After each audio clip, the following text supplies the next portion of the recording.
नीजा चौधरी जी भी वरिष्ठ पत्रकार इस वक्त हमारे साथ जुड़ गई हैं। वो ट्रेनिंग से इकोनॉमिस्ट थे, हार्डकोर इकोनॉमिस्ट थे, स्कॉलर थे, फिर उनको वित्त मंत्री बनाया गया, फिर प्रधानमंत्री रहे वो 2 टर्म के लिए। कभी वो असहज थे कि जो रफ एंड टम्बल जिसको कहते हैं भारत की राजनीति का, उसमें एक प्रधानमंत्री के तौर पर वो खुद को कभी असहज पाते थे? नीजा जी,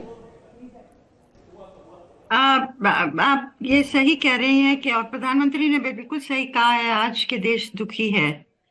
कई मोमेंट्स ऐसे, कई क्षण आते हैं देश की जिंदगी में जब एक सेंस ऑफ लॉस होता है। तो आज मनमोहन सिंह जी के जाने से वो महसूस हो रहा है, बहुत लोगों को वो महसूस हो रहा है। और बिल्कुल जो एक कहेंगे ना, ईमानदार थे, डिसेंट थे, जेंटलमैन पॉलिटिशियन थे, कर्टियस, हम्बल, ये सब उनके बारे में कहा जाता है। और इकोनॉमिक रिफॉर्म्स के तो उनको आगे किया उन्होंने, पीवी नरसिम्हा राव प्रधानमंत्री जब थे उनके दौरान, और फिर बाद में उसको जारी रखा। और एक स्ट्रेटेजिक रिलेशनशिप अमेरिका के साथ उन्होंने किया, और इंडो यूएस न्यूक्लियर डील जो बिल्कुल एकदम अड़के जैसे उन्होंने उसको लागू किया।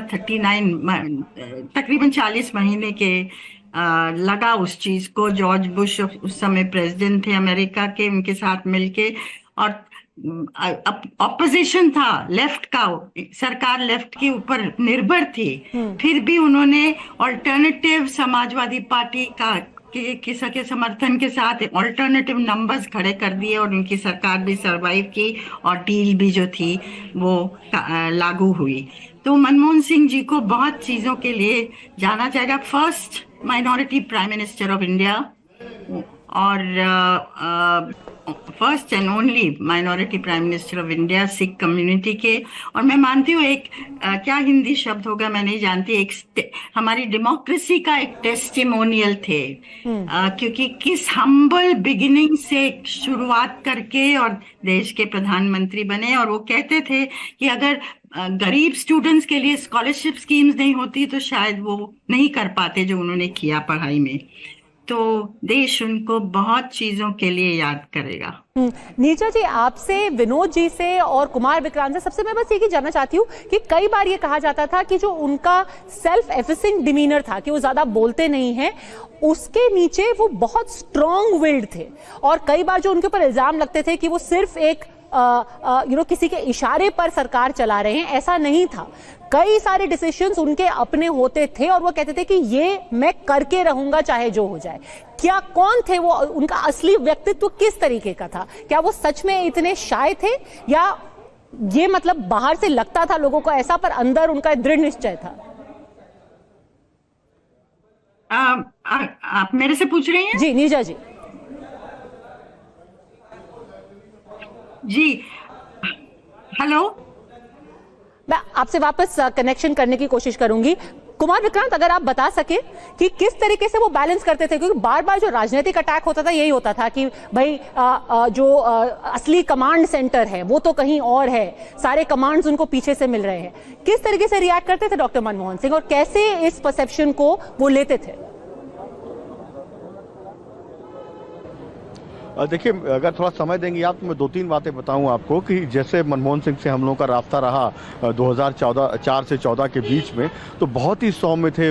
लेकिन अगर वो कोई चीज़ तय कर लेते थे तो उसके बाद उनका यही कहना रहता था कि या तो ये होना चाहिए वरना मैं इस्तीफा दे देता हूँ।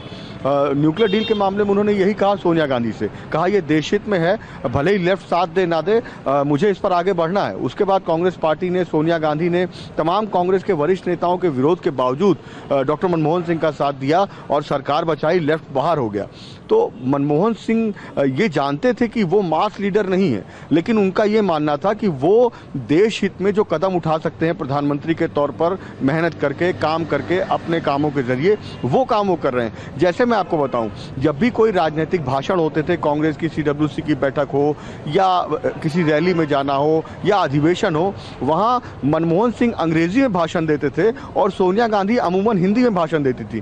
क्लियर था कि जनता के बीच जो नेता है वो सोनिया गांधी हैं और सरकार चलाने वाले मनमोहन सिंह हैं। लेकिन सरकार और देश हित में क्या फैसले होने चाहिए, मनमोहन सिंह वहां पर सोनिया गांधी को कन्विंस कर लेते थे। सोनिया गांधी एक सीमा के बाद उन पर दबाव नहीं बना पाती थी। हाँ, अगर आप फूड सिक्योरिटी बिल की बात करें, वहां पर जरूर आपको सोनिया थोड़ी गांधी देर के लिए जब रोकूंगी, दबाव बना आपको रही थोड़ी थी सी देर के लिए रोकूंगी। इस वक्त हमारे साथ फोन लाइन पर सचिन पायलट भी मौजूद है। सचिन जी, बहुत ही कम उम्र में आपने कैबिनेट ज्वाइन किया था, आपने डॉक्टर मनमोहन सिंह के साथ काम किया।